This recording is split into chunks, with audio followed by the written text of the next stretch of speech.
Hello students, welcome back to your own learning platform Vedika Commerce classes. Today we are going to journalize investment fluctuation reserve.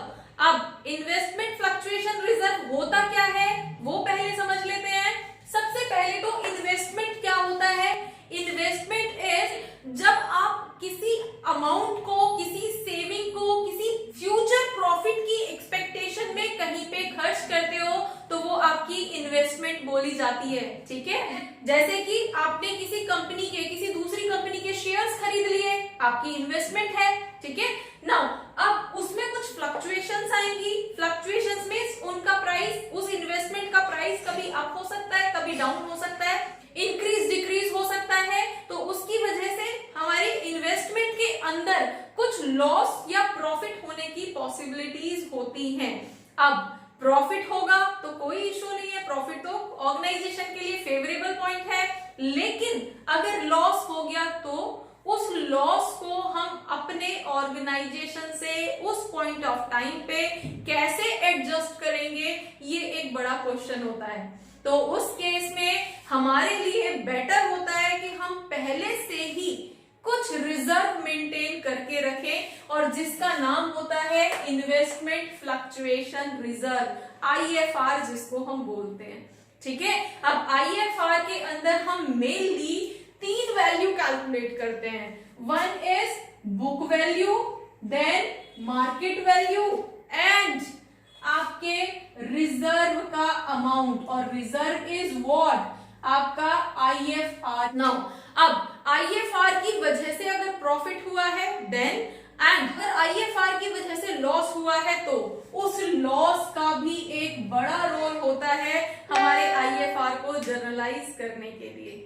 ठीक है, तो अब हम अपनी journal entries की तरफ चलते हैं। IFR को कैसे कैलकुलेट किया जाता है? मेनली IFR कैलकुलेट करने के लिए हमारे पास ये 2 वैल्यूज होती हैं जिनको हम कंपेयर करते हैं, book value and market value. Book value क्या होती है? बुक वैल्यू वो वैल्यू है जितने में हमने उस इन्वेस्टमेंट को खरीदा था और अपनी बुक्स ऑफ अकाउंट्स में रिकॉर्ड किया हुआ था। ठीक है, दूसरी तरफ मार्केट वैल्यू कौन सी होती है? मार्केट वैल्यू वो वैल्यू है जो मार्केट में फ्लोट कर रही है। सपोज हमने जब शेयर खरीदे थे 10 रुपीज फेस वैल्यू से खरीदे थे, अब 10 रुपीज के अकॉर्डिंग मेरी बुक्स ऑफ अकाउंट्स में रिकॉर्ड है, लेकिन मार्केट में जो उसका प्राइस है वो जरूरी तो नहीं है 10 ही होगा, वो 11 भी हो सकता है, 15 भी हो सकता है और 8 और 9 भी हो सकता है। ठीक है, तो उस केस में हम IFR को किस तरह से रिकॉर्ड करेंगे, यहाँ पे हम कंप्लीट करेंगे। तो हमारे पास मेनली 3 सिचुएशंस होंगी IFR कैलकुलेट करने की। वन इज जब मेरी बुक वैल्यू और मार्केट वैल्यू दोनों सेम होंगी तो किस तरह से रिकॉर्ड करेंगे। नेक्स्ट होगी हमारी अगर मेरी book value is less than market value. ठीक है, और थर्ड होगी हमारे पास मेरी book value is more than market value. ये 3 सिचुएशंस हैं मेनली जिनके रेफरेंस में हम इन्वेस्टमेंट फ्लक्चुएशंस रिजर्व को पढ़ते हैं। अब एक एक करके हम पढ़ना स्टार्ट करते हैं। वन इज जब मेरे पास बुक वैल्यू और मार्केट वैल्यू सेम है, 10 रुपीज का ही शेयर खरीदा था और 10 रुपीज ही उसकी मार्केट में वैल्यू है, तो कोई इशू नहीं है। ठीक है, फिर जब मैंने रिजर्व बनाया हुआ है, रिजर्व मैंने जितने भी अमाउंट का मेंटेन कर रखा है वो सारा का सारा रिजर्व कहां पे जाएगा? पार्टनर्स में डिस्ट्रीब्यूट हो जाएगा, क्योंकि मेरे इन्वेस्टमेंट में तो कोई फ्लक्चुएशन आई ही नहीं है। 10 रुपीज फेस वैल्यू से ही खरीदा था और 10 रुपीज फेस वैल्यू ही मार्केट के अंदर है, ना कम हुआ ना ज्यादा हुआ। तो हमारी एंट्री क्या हो जाएगी? Investment fluctuation reserve account debit to partners capital account. और पार्टनर्स कैपिटल अकाउंट हमारे पास क्या होगा? In old ratio. हम रिजर्व की बात कर रहे हैं। लास्ट वीडियोस के अंदर भी जब हमने वर्कमैन कंपनसेशन रिजर्व पढ़ा था तब भी यही डिस्कस किया था कि वर्कमैन कंपनसेशन रिजर्व हो, इन्वेस्टमेंट फ्लक्चुएशंस रिजर्व हो, जर्नल रिजर्व हो, किसी भी तरह का रिजर्व हो, वो प्रीवियस ईयर का इकट्ठा हुआ पैसा है। तो प्रीवियस जो भी आपका रेशो था, जो भी आपका ओल्ड रेशो था, उसी रेशो में हमेशा डिस्ट्रीब्यूट होगा। ठीक है, तो इनके ओल्ड रेशो में पार्टनर्स के अकाउंट में क्रेडिट कर दिया जाएगा, क्योंकि यहाँ पे हमें रिजर्व के पैसे को यूज करने की जरूरत ही नहीं पड़ी।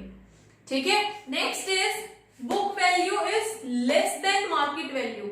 अब बुक वैल्यू कम है और मार्केट वैल्यू ज्यादा है, मतलब मैंने जो इन्वेस्टमेंट की हुई है उस इन्वेस्टमेंट की रिकॉर्डिंग मैंने कुछ अमाउंट में की है, लेकिन मार्केट के अंदर उसकी वैल्यू बहुत ज्यादा है। तो अगर हम मार्केट के अकॉर्डिंग रीवैल्यूएशन करते हैं तो हमें प्रॉफिट ही होगा। ठीक है, तो हमारे लिए तो ये सिचुएशन कुछ प्रॉफिट वाली है। मार्केट वैल्यू बढ़ गई ना, जो शेयर मेरे हाथ में है, जो मैंने 10 रुपीज का खरीदा है, मार्केट में आज अगर मैं उसको बेचने जाता हूं तो मुझे 10 रुपीज से ज्यादा मिलेंगे, तो प्रॉफिट ही तो मिलेगा। तो ये तो सिचुएशन प्रॉफिट वाली हो गई है। तो उस केस में हम जर्नल एंट्रीज किस तरह से करेंगे? अब हमारी जो इन्वेस्टमेंट के अंदर चेंज आया है वो चेंज किस वजह से आया है? रीवैल्यूएशन की वजह से। तो अब रीवैल्यूएशन अकाउंट रोल में आ जाएगा, लेकिन ये तो हमारे लिए फेवरेबल है ना, हमारा रीवैल्यूएशन तो होगा, लेकिन रीवैल्यूएशन की वजह से ऑर्गेनाइजेशन को और पार्टनर्स को प्रॉफिट होगा। तो हमारे पास एंट्री क्या होगी? सबसे पहले तो जो हमने आईएफआर बनाया हुआ था, जो हमने रिजर्व बनाया हुआ था, सपोज हम मान के चल रहे हैं हम रिजर्व जो है आईएफआर जो है वो 1 लाख का लेते हैं, 1 लाख का रिजर्व मेंटेन करके चल रहे हैं। ठीक है, तो जो 1 लाख का रिजर्व हमने बनाया उसकी तो हमें जरूरत ही नहीं पड़ी, बल्कि जो मेरा शेयर था, जो मेरी इन्वेस्टमेंट थी, वो ऑलरेडी बढ़ती चली जा रही है, तो मेरे लिए ऑलरेडी वो भी प्रॉफिट दे रही है। तो हमारे पास तो पार्टनर्स को मिलने के लिए 2 तरह का प्रॉफिट हो गया यहाँ पे। एक तो वो जो हमने रिजर्व मेंटेन कर रखा था वो सारा डिस्ट्रीब्यूट होगा पार्टनर्स में, और दूसरा जो यहाँ पे मार्केट वैल्यू और बुक वैल्यू में चेंज आने की वजह से प्रॉफिट हुआ है। तो 2 तरह का प्रॉफिट यहाँ पे पार्टनर्स के अकाउंट में ट्रांसफर किया जाएगा। तो सबसे पहले तो जो हमने रिजर्व मेंटेन कर रखा था उसको बांट देते हैं। तो फर्स्ट एंट्री क्या हो जाएगी? हमारा जो आईएफआर अकाउंट होगा उससे पैसा जाएगा पार्टनर्स कैपिटल अकाउंट के अंदर। ठीक है, और partners capital account suppose 2 partners हैं, 5 पार्टनर्स हैं, 4 पार्टनर्स हैं, उनके ओल्ड रेशो में डिस्ट्रीब्यूट हो जाएगा। अब वो कैपिटल अकाउंट होगा, करंट अकाउंट होगा, depending upon the nature of bill. Next, अब ये तो हमारा आईएफआर का पैसा डिस्ट्रीब्यूट हो गया। अब ये जो प्रॉफिट हुआ है मार्केट वैल्यू में जो चेंज आया है वो वाला भी तो एक प्रॉफिट है, और वो प्रॉफिट किस वजह से, वो चेंजेस किस वजह से आए हैं? रीवैल्यूएशन की वजह से। तो हमारे पास नेक्स्ट एंट्री क्या हो जाएगी? पहले तो इन्वेस्टमेंट में रीवैल्यूएशन हुआ है ना, इन्वेस्टमेंट में रीवैल्यूएशन हुआ है, तो हमारी एंट्री क्या हो जाएगी? Investment account debit to revaluation account. ठीक है, रीवैल्यूएशन हुआ है, अब इस रीवैल्यूएशन का पैसा पार्टनर्स के अकाउंट में क्रेडिट होगा। तो इसकी सेकेंड एंट्री क्या हो जाएगी? Revaluation account debit to partners capital account. ठीक है, पार्टनर्स के ओल्ड रेशो के अंदर, again and again old ratio के अंदर जितना भी चेंज आया है उस चेंज को उनके ओल्ड रेशो के अकॉर्डिंग उनमें डिस्ट्रीब्यूट कर देंगे, उन पार्टनर्स के लिए वो इनकम बोली जाएगी। क्लियर हुआ? ठीक है, पहले तो जो हमारा रिजर्व था वो यूज ही नहीं होना ना, वो भी बांट देना है, क्योंकि नेक्स्ट ईयर के लिए तो हम रिजर्व लेके नहीं जाते, जब तक कि हमसे स्पेशली ना बोला जाए क्वेश्चन में, तब तक हम रिजर्व को हर साल बनाते हैं और हर साल डिस्ट्रीब्यूट कर देते हैं पार्टनर्स में। हर साल हम नया रिजर्व मेंटेन करते हैं, ठीक है, और पुराने रिजर्व को डिसॉल्व कर देते हैं। क्लियर? अब उसके बाद में हमारा दूसरा प्रॉफिट जो इन दोनों की फ्लक्चुएशंस की वजह से आया है, तो पार्टनर्स को तो यहाँ पे डबल प्रॉफिट हो गया। ठीक है, और यही एक्सपेक्टेड सिचुएशन होती है, पार्टनर्स यही चाहते हैं कि उनकी जो इन्वेस्टमेंट है वो मल्टीप्लाई होती चली जाए, बढ़ती चली जाए वैल्यू, जिससे कि उन्हें ज्यादा से ज्यादा प्रॉफिट हो।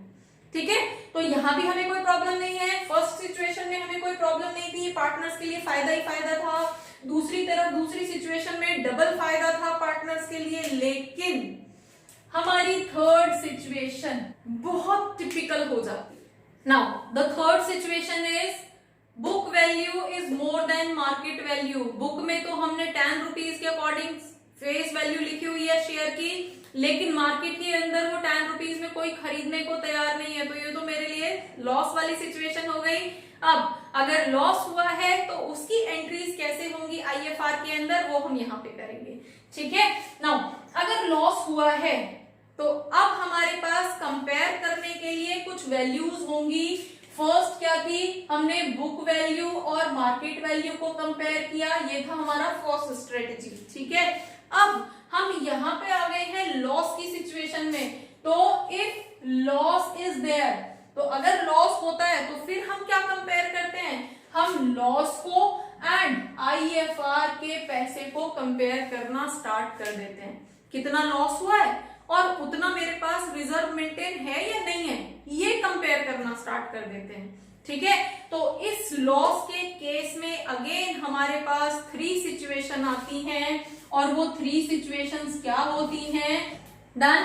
3 सिचुएशन हमारी क्या होंगी, अगर मेरा लॉस रिजर्व के बराबर है तो।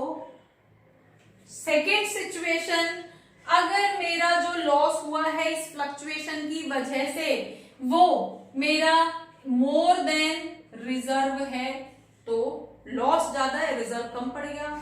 थर्ड सिचुएशन इज, अगर मेरा loss is less than IFR. ये 3 सिचुएशन होती हैं जो हमें यहाँ पे कैलकुलेट करनी होती है। तो फर्स्ट सिचुएशन पे आते हैं, अगर मेरा लॉस जो है आईएफआर के रिजर्व के पैसे के बराबर है तो फिर पार्टनर्स पे तो कोई बर्डन नहीं आएगा, रिजर्व के पैसे से उस लॉस को एडजस्ट कर देंगे। तो हमारे पास एंट्री क्या हो जाएगी, IFR account debit to investment account, खत्म। हमारी जो इन्वेस्टमेंट में फ्लक्चुएशन आई है वो रिजर्व के पैसे से ही एडजस्ट हो गई, पार्टनर्स का कोई बर्डन नहीं आया। ठीक है, अब सेकेंड सिचुएशन क्या है, लॉस कम है, रिजर्व ज्यादा है। तो लॉस कितना है हमारा और रिजर्व कितना है, हम मान के चलते हैं हमारा जो आईएफआर है दैट इज 1 लाख रुपीज और लॉस जो हुआ है वो हमारा सपोज 20,000 का हुआ है। ठीक है, तो अब यहाँ पे मेरा लॉस कम है और आईएफआर ज्यादा है, तो अब क्या करेंगे, इस रिजर्व के पैसे में से पहले तो इस लॉस को एडजस्ट कर देंगे।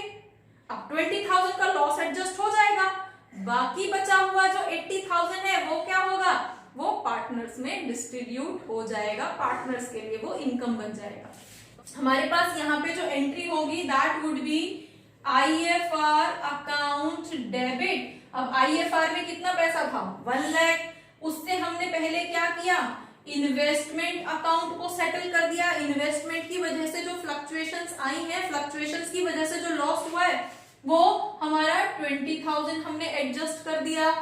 देन हमारे पास बाकी बचा हुआ 80,000 कहां जाएगा, to partners capital account, partners के कैपिटल अकाउंट में उनके ओल्ड रेशो में डिवाइड कर दिया जाएगा, डिस्ट्रीब्यूट कर दिया जाएगा। ठीक है, तो ये सिचुएशन भी ठीक थी, यहाँ पे इन्वेस्टमेंट से जो रिजर्व का पैसा था वो लॉस उसी से एडजस्ट हो गया, पार्टनर्स के पास कोई बर्डन नहीं आया। यहाँ पे जो रिजर्व था उसमें से सिर्फ थोड़ा सा पैसा यूज हुआ उस फ्लक्चुएशन के लॉस को सेटल करने में, बाकी का पैसा पार्टनर्स के लिए बच गया। ठीक है, थर्ड सिचुएशन इज लॉस ज्यादा है, रिजर्व का पैसा कम पड़ गया।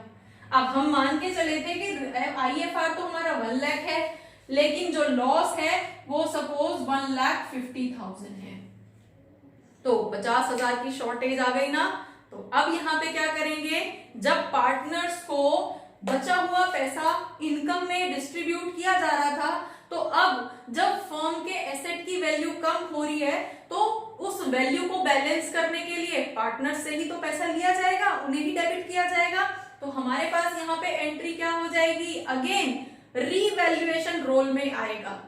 ठीक है, अब हमारे पास यहाँ पे एंट्री क्या हो जाएगी, आईएफआर अकाउंट डेबिट, और आईएफआर में तो मेरे पास सिर्फ 1 लाख ही था, लेकिन टू इन्वेस्टमेंट कितना है, इन्वेस्टमेंट का क्लेम कितना है, 1.5 लाख। ठीक है, तो बचा हुआ 50,000 अब कहां से आएगा, तो बचा हुआ 50,000 रीवैल्यूएशन अकाउंट से आएगा। रीवैल्यूएशन अकाउंट को डेबिट करोगे तब वहां से पैसा आएगा, लेकिन क्वेश्चन इज कि रीवैल्यूएशन में पैसा कहां से आएगा, तो रीवैल्यूएशन में पैसा पार्टनर्स शिफ्ट करेंगे, पार्टनर्स ट्रांसफर करेंगे।